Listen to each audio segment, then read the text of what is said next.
سلام، امروز میخوام ببرمتون مغازه اما یا هما که خودم خیلی دوستش دارم و تم الانشونم کریسمس هستش.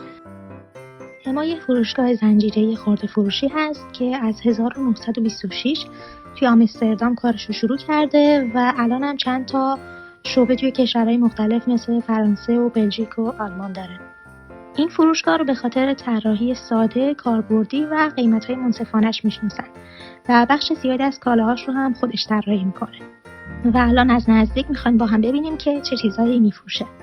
توی قسمت ورودی محصولات دکوری کریسمس رو داریم و یک سری خوراکی مثل شکلات و شیرینی‌های مختلف و این قسمت هم پتوهای متنوع رو میبینیم.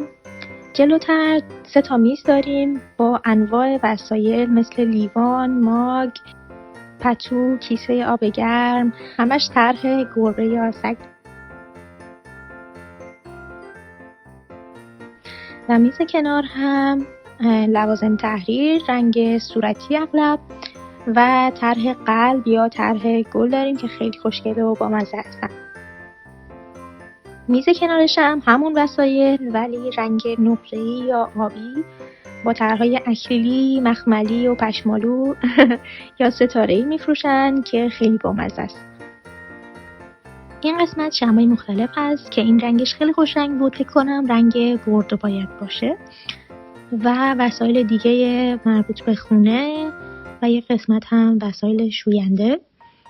اینجا این ردیف کلا مربوط به وسایل تولد، انواع بادکنک و کارد و چنگال و اینه اکریلی که خیلی خوش رنگ و بال بود، لیوان، بشقاب و چیزای مربوط به تولد. اینجا هم قسمت آنفان یا کودکان هست که عروسک‌های مختلف و چیزای بامزه گذاشتن مثل این دایناسور. جلوتر یه سری وسایل خونه دوباره میبینیم، ظرف و بشقاب، کاسه. قسمت پشتش هم لوازم آرایش، لاک و کرم پودر، رژگونه.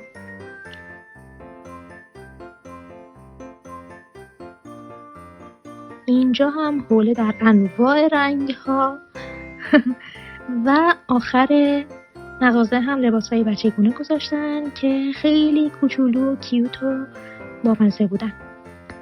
امیدوارم که این ویدیو رو دوست داشته باشید و اگر دوست داشتید کامنت بذارید که من بازم براتون از مغازه‌های خوشگل ویدیو بسازم. مرسی که همراهی کردید و خداحافظ.